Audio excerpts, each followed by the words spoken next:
Dr. George, I'm really so happy to be able to be sitting 6 feet apart from you right now during this time when our mental health is of paramount focus for all of us. And I believe sincerely that we're going to be experiencing a new norm. But right now we're dealing with so many challenges that are outside of what we're accustomed to.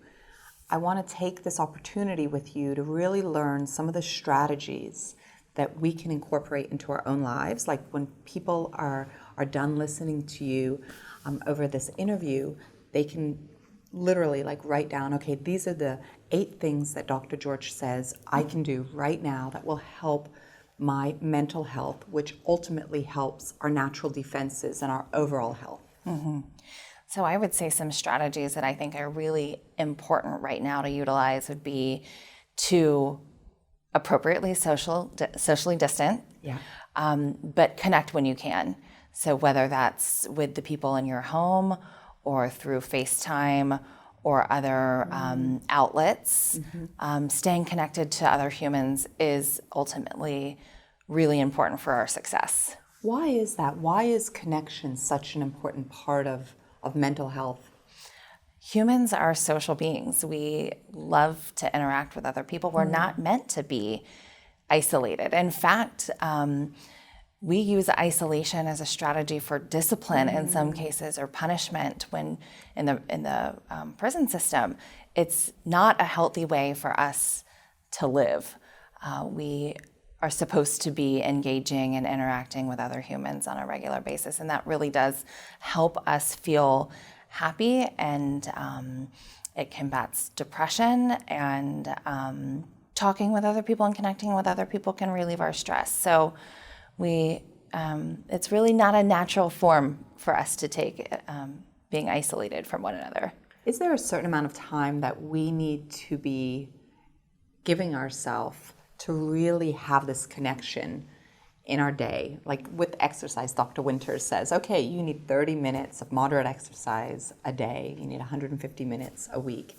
Is there research that points to this for our mental health? I think it really varies from person to person. Some people are naturally a little bit more outgoing or extroverted, and some people really get their energy from self-reflection and being alone. So I would say it's specific to each person, but I think we all can feel when we're needing or craving a little bit more time with others, and just listen to your own internal monologue on how much time you feel you need in order to feel rejuvenated. So it's a craving, it's a longing that we have, and then you literally can feel through your sense of joy. Tell us a little bit about how this works. Sure. I think sometimes we can all feel when we're needing to get away, needing to take a step back, or needing to spend some time just in self-reflection. And I think we can also feel when we really have a desire to connect to other people.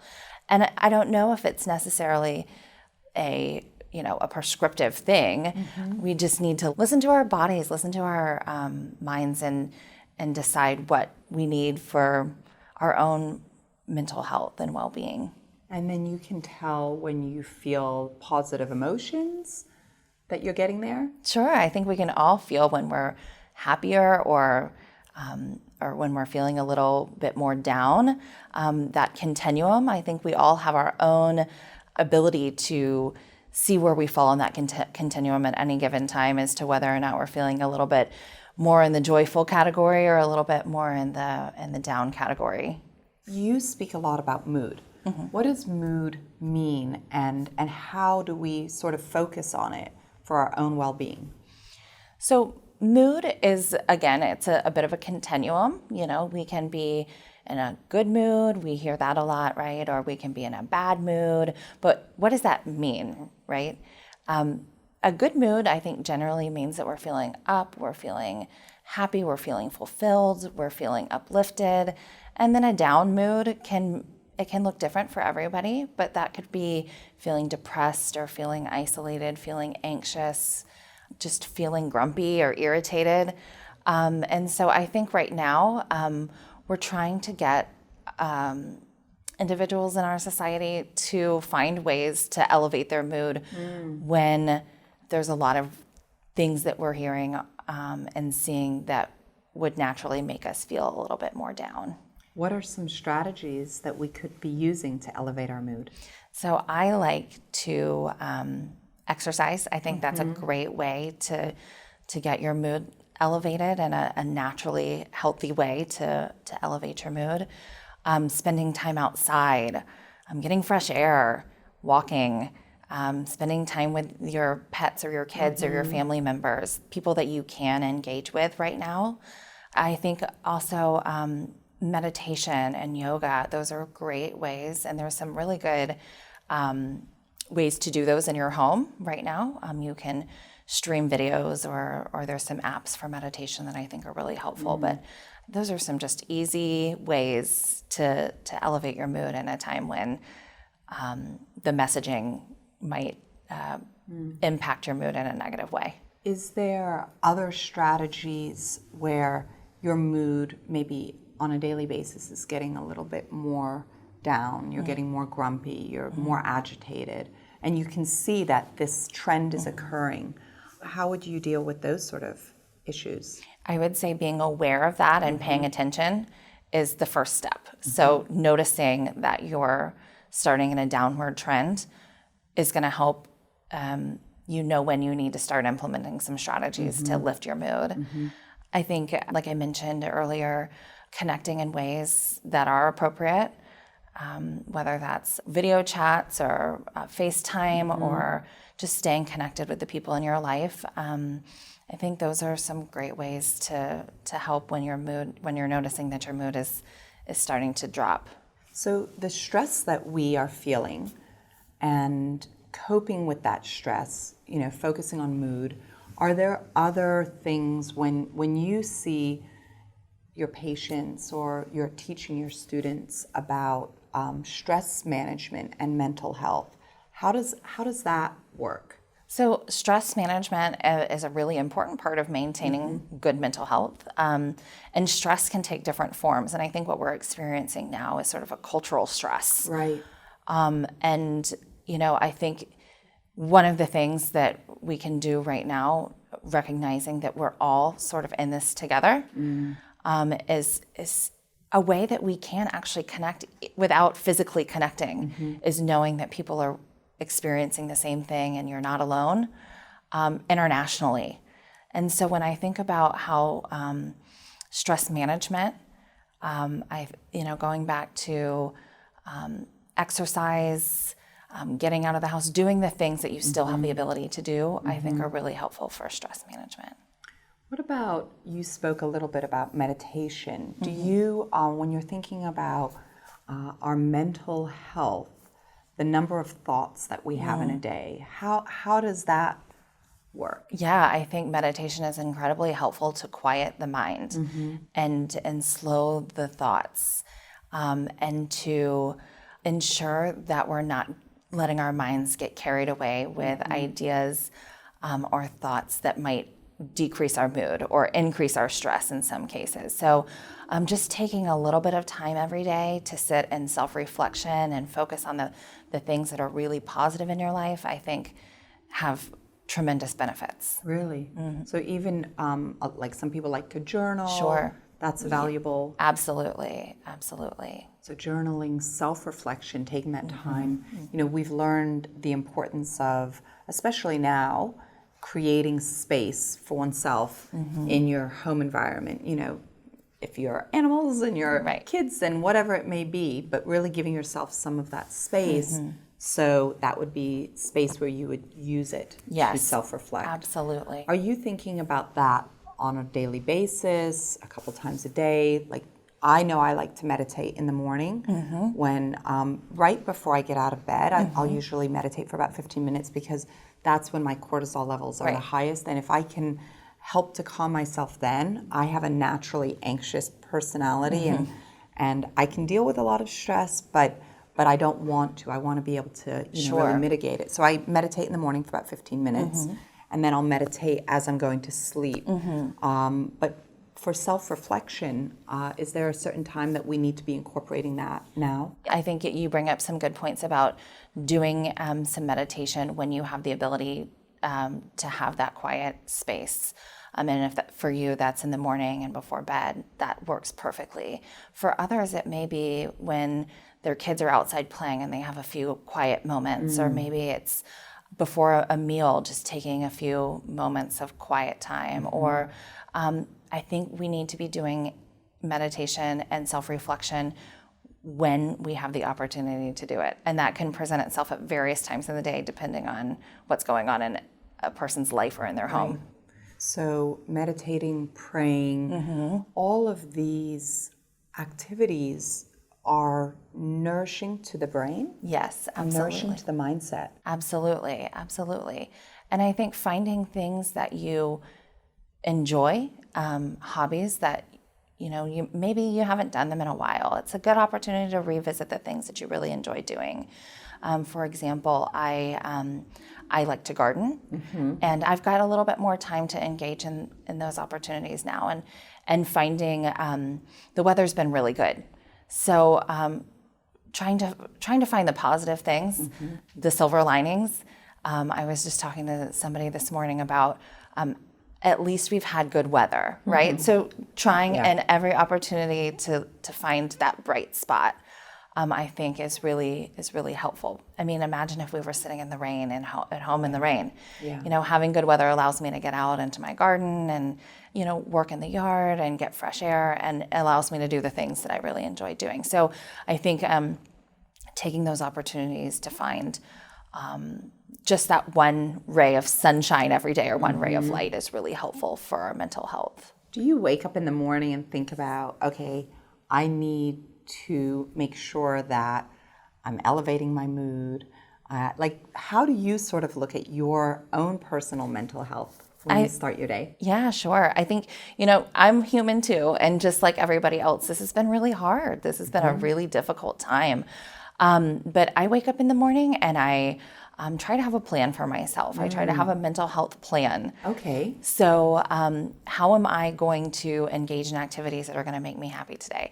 I know that I've got to get some things done, like everybody else. But I also know that I have opportunities throughout the day to, like I said, engage in activities that I enjoy, or have conversations with people I might not have talked to for a long time, pick up the phone and give an old friend a call. But try to set out in the day with a plan of how I'm going to have a good outlook that day, or be able to engage in activities that are going to elevate my mood. I love that. So you start your day with a mental health plan. Yeah. My birthday was a couple of days ago, and I am very good at thinking about that particular day. Like I start the day in the way that you just mentioned. What are the things I want to do today that are going to really set the tone for the year? So I took a walk in nature. We went to this beautiful preserve. My 4 children went with me, and I got in the garden and I planted some flowers, and that improved my microbiome.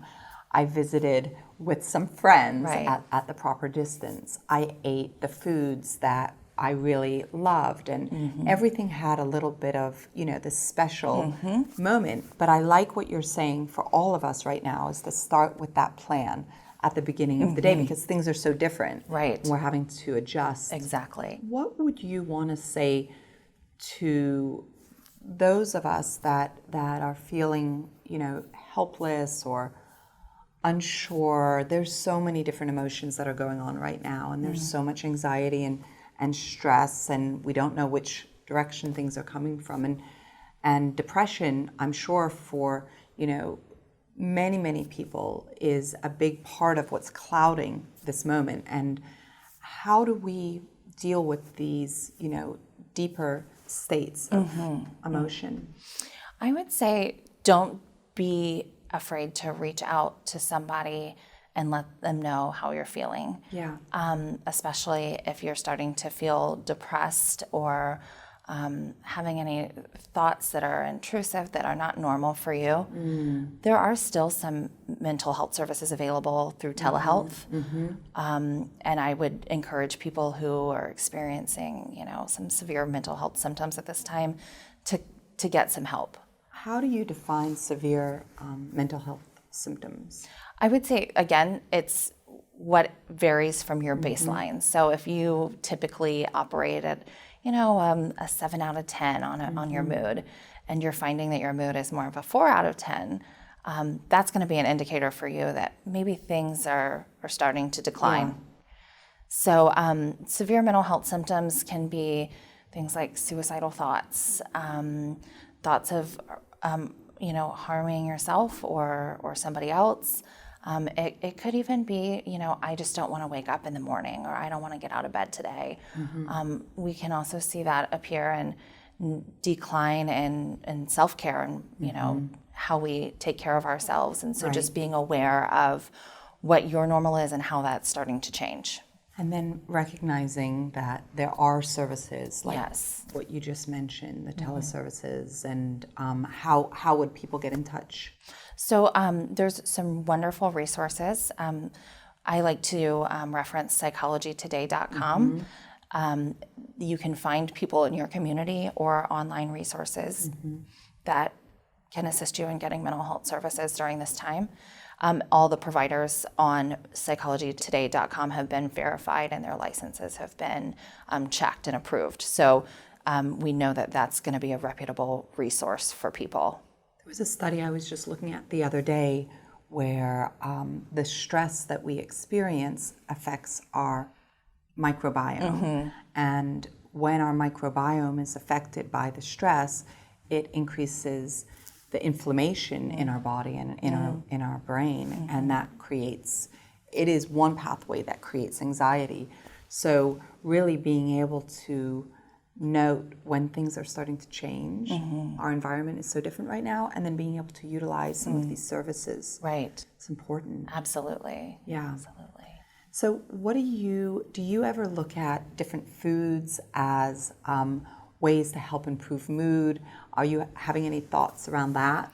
I do think that there's an obvious mind-body connection. And so the way that we treat our body, whether it be through diet or exercise, is going to impact the whole system, and mental health being one of those things. So I don't know about specific foods, but I do think that, taking care of yourself and trying to eat well and take some time to move and get up and get fresh air, drinking plenty of water, staying hydrated, all of those things are going to impact the overall system, which ultimately impacts your mental health as well.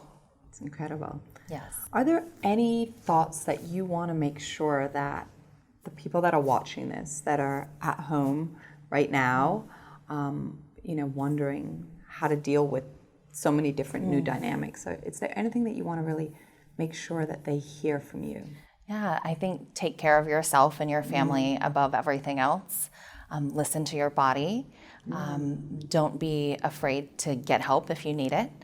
And just be kind to one another right now. I think kindness goes so far in not only how we feel about ourselves, but how we feel about interacting with other people as well. Kindness. Kindness. Yeah, there's so many easy ways to express it, right? And I know, like with my children, I'm really hyper vigilant right now as it relates to the amount of information that they may be hearing, and their mood, right? Like children are affected as well right now, and so starting the day with the love and the hugs, and where you can be physical is really important. Absolutely. Well, thank you so much for taking the time to really do this right now. Of course. I can't thank you enough, and everybody's just delighted to be able to learn from you. Oh, well, thank you so much. This is a wonderful opportunity to be able to share with people how they can stay positive in a time of such uncertainty. So thank you. Thank you.